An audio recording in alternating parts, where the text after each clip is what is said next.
MIT'de görevli, ismini ilk defa duyduğum, sözüm ona bir akademisyen, Karabağ Harekatı döneminde bir mülakatta Selçuk Bayraktar'a eğitim verdiğimiz için utanıyoruz demiş. Utanmanız gereken yaptığınız soykırım ve katliamlardır.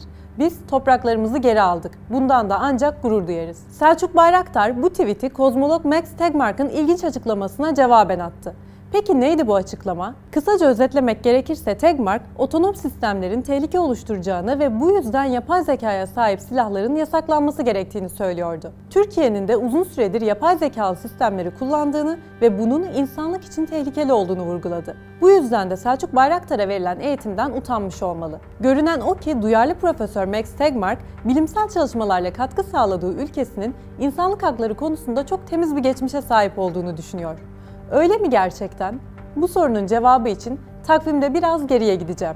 Beyaz adamın ayak bastığı her yere medeniyet götürme merakını bilmeyen yoktur. Kolomb'un yeni dünyaya yani Amerika'ya adımını atması kıtanın yerlileri için sonun başlangıcı oldu. İspanyolların kıtadaki faaliyetlerine şahit olan Papaz Bartolomé de las Casas yaşanan vahşeti 1542'de yazdığı mektuplarda anlatmıştı.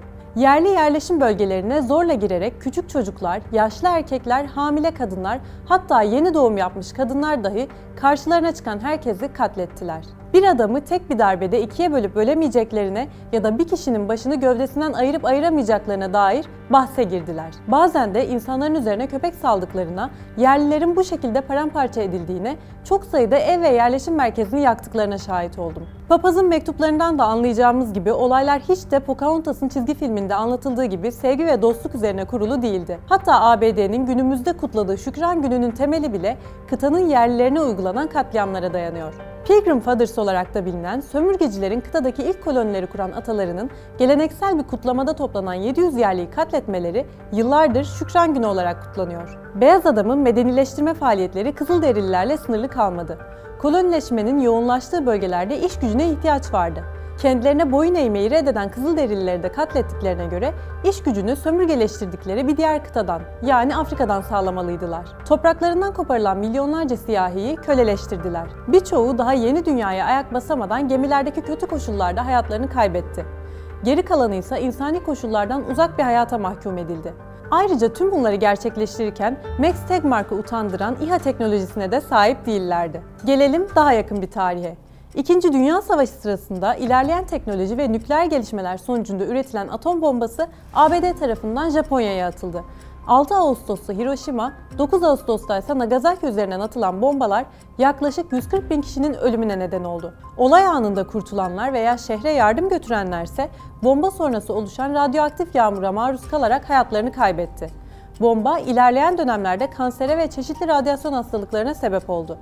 Bu, askeri tarihin en büyük nükleer saldırısıydı. Yayılan radyasyon yüzünden birçok çocuk ve yeni doğan bebek hastalıklarla mücadele ederek yaşamak zorunda kaldı. Hiroşima'da yaşayan ve 3. sınıfa giden bir çocuk saldırıyı anlattığı şiirinde şu ifadeleri kullandı. Atom bombası atıldığında gün geceye döndü ve insanlar bir anda hayalet oldu. Sosyolog Kay Erikson'a göre saldırıda askeri tesislerin yok edilmesinden çok şehirdeki sivil halkın yok edilmesi hedeflenmişti. Ki bombaların atılma saatlerine bakıldığında insanların okula veya işe gittiği, yürüyüşe çıktığı vakitler olduğu anlaşılıyor. Bombanın atıldığı tarihte ABD Başkanlığı görevinde bulunan Truman, olayla ilgili şu açıklamayı yaptı. Atom bombasının Almanlardan önce keşfedilmiş olması, insanlığı kurtarmaya yönelik çok önemli bir zaferdir. SİHA'ların insanlar için tehlike olduğunu söyleyen Tegmark'ın, eski ABD Başkanı'nın bu duyarlı açıklamalarını unutması üzücü. ABD'nin kullandığı silah teknolojileri bununla sınırlı kalmadı. Komünizmin Güneydoğu Asya'da yayılmasını kontrol altına almak için Vietnam'a asker gönderildi ve buradaki savaş yaklaşık 20 yıl sürdü. 1 milyondan fazla Vietnamlı'nın savaşta öldürüldüğü tahmin ediliyor. ABD'nin bu süreçte savaş uçaklarından püskürttüğü Agent Orange adlı kimyasal, yıllar boyunca Vietnam'da çocukların genetik hastalıklarla doğmasına neden oldu. Son olarak çok daha yakın bir tarihten bahsedelim.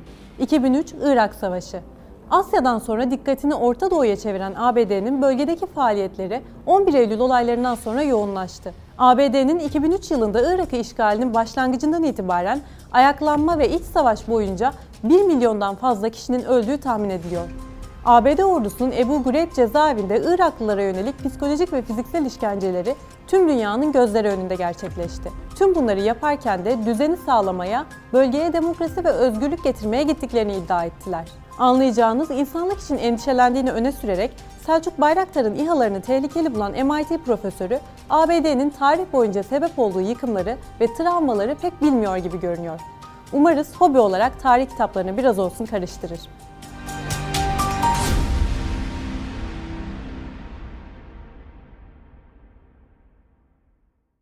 MIT'de görevli, ismini ilk defa duyduğum sözüm ona bir akademisyen, Karabağ Harekatı döneminde bir mülakatta Selçuk Bayraktar'a eğitim verdiğimiz için utanıyoruz demiş. Utanmanız gereken yaptığınız soykırım ve katliamlardır.